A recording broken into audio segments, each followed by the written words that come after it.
Joined by quarterbacks coach Charlie Fisher. Coach, welcome to Penn State, and just talk about the first couple days. What's it been like for you? Oh, it's been awesome. I grew up a Penn State kid. Most of my family went to Penn State. Came up here seeing games as a kid. My brother graduated from here. I used to come up to his fraternity. Sunday afternoons to get lunch with him. They all cooked there, and so I've been around Penn State for a long time. Haven't been here in a little while, so it's been great to be back here. The campus is awesome. The people have been unbelievable, and of course, exciting for me. The first day I put on the blue and white polo and came to work. It was a pretty neat day.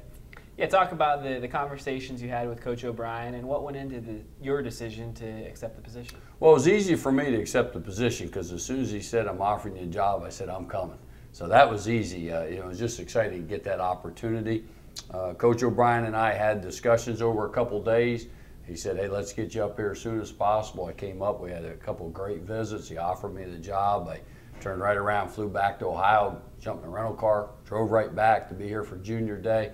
So, it was an exciting time for me and my family because my wife's family is from Central PA. I grew up just 50 miles from here. So you can imagine the roar that was through the household when I had a chance to come to Penn State. Yeah, what does this opportunity mean to you personally? You touched on being just from up the road. What does it mean to you to be here? Well, I'm a Pennsylvania kid, so, I grew up here in a small town and came to games here. So for me to have the opportunity to come back to Penn State is beyond special.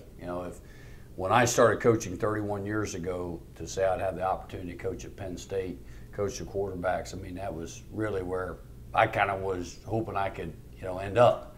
And to have that opportunity is beyond special. Really blessed. It's a humbling experience. Talk about what the reception has been like from the Penn State community since you've been here. Well, everybody's going out of their way, to really help me to do whatever they could. And as I told my wife, when you go to a place and everybody just goes out of your way, it just tells you they really care about people and they care about the sport of football.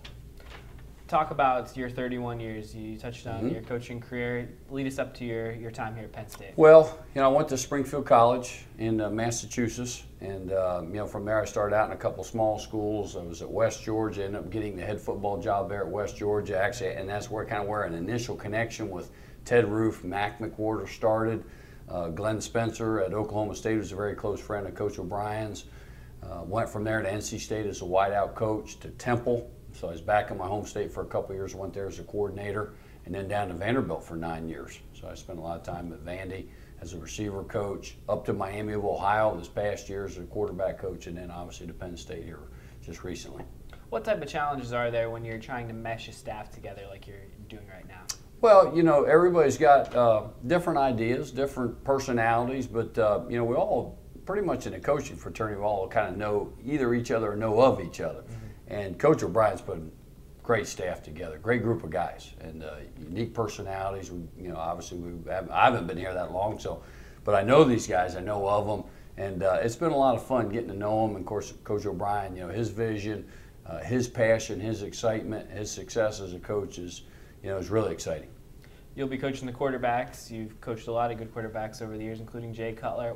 To you, what makes for a good quarterback? What types of characteristics? Well, there's a couple things, but I always think you got to start with their mental makeup, their ability to process information, their mental toughness, their physical toughness, because they're going to get hit. So I always kind of like to start there when you talk some physical tools, their accuracy, their release, how quick they can get it out.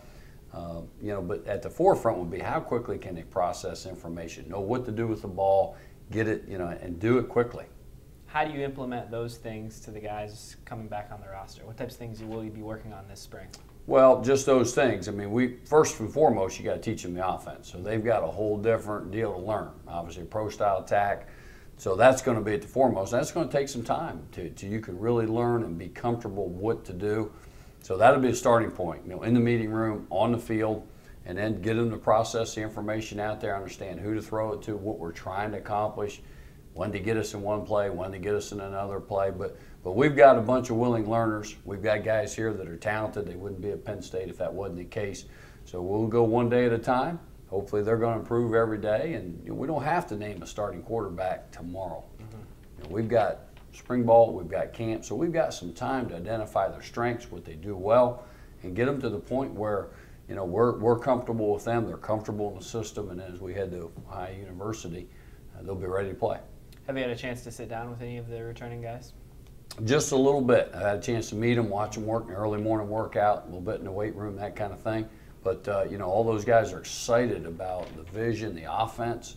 And as I had talked to someone earlier, you know, it's hard for a quarterback not to be excited about the offense. Coach O'Brien's big in here. When you look at the success at New England, the success of the quarterback, and all the people involved in the offense, it's not just one guy. They're using everybody. So, I mean, that's exciting for a skill guy. How does that excite you as a coach? Oh, awesome. I mean, you know, you couldn't ask to learn from a better guy, to have a chance to understand what they did, what their process, what we're trying to accomplish, and then get that and get it in your quarterback's hands, let him use the tools to make him successful, because it's obviously a very quarterback-friendly offense. What's your vision of a Penn State quarterback in the years to come? Well, you know, we want to get a guy in here that's obviously going to be a great leader and is talented too. You know, we want to get that guy that's going to be an elite player for Penn State that can lead us into Coach O'Brien's era, be successful on and off the field. We want him to be, you know, dynamic on the field, but also a great leader off the field, someone that everybody's proud of.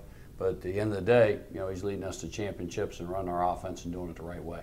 Take me through a typical day for you right now. What types of things are you doing between now and spring ball? Well, it's usually a day with very little sleep right now, and that's okay, because, you know, I'm used to that, and any coach is. But getting here early in the morning, obviously we're doing a lot of recruiting at this time of year. That never ends. At the same time, for us, you know, we're kind of, in a sense, like a player, in that we're learning the offense too from Coach O'Brien. Now, football's football, but you got to learn the vocabulary, so to speak. And so we're learning that, recruiting at the same time, trying to watch tape and put that all together, and then, you know, at the end of the day, get some free time just to study, and then at the same time connect with my family, because they're not here either. So it's really football all day long, which is the way it should be. But you know, in learning the offense, you got to put that much more time in from a mental standpoint, because we're really just like a player in many ways. We're just having that, you know, we're not working out in the weight room like they are, and morning workouts. You know, we're having to spend our time, you know, learning what's going on. What are you looking forward to about this spring? Well, just see, you know, just to number one, to learn the offense. For me personally, just continue to learn and grow in the offense, but also to see our guys develop day to day. You know, because that's the approach we're going to take. One day at a time. Let's get better. Let's get better at just learning a few things on what we're trying to do. At the end of the spring, let's see where we are. We're not going to just throw the whole offense on them in one day. I mean, it's a growth process. So let's see how we emerge. Who kind of takes a big step? You know, who's going to be our guy? And we don't know that right now. We know we've got some capable players, but as we work through the spring and then through fall camp to see who really emerges, that's exciting. That's the process of coaching, is to see how they grasp it, see how they learn it, and then who can do it. Finally, for you personally, what type of expectations do you have for the position and for the upcoming year? Excellence. I mean, you know, you go into anything thinking you're going to be the best. You know, we're competitive guys, so we want to be at the top of our game. That guy that holds the ball in his hands, you know, he's got to be at the top of his game. He's got to be the best. So we want him to operate at a high level and be very efficient. Coach, we appreciate your time. Thank you. Thanks for talking to us. Absolutely.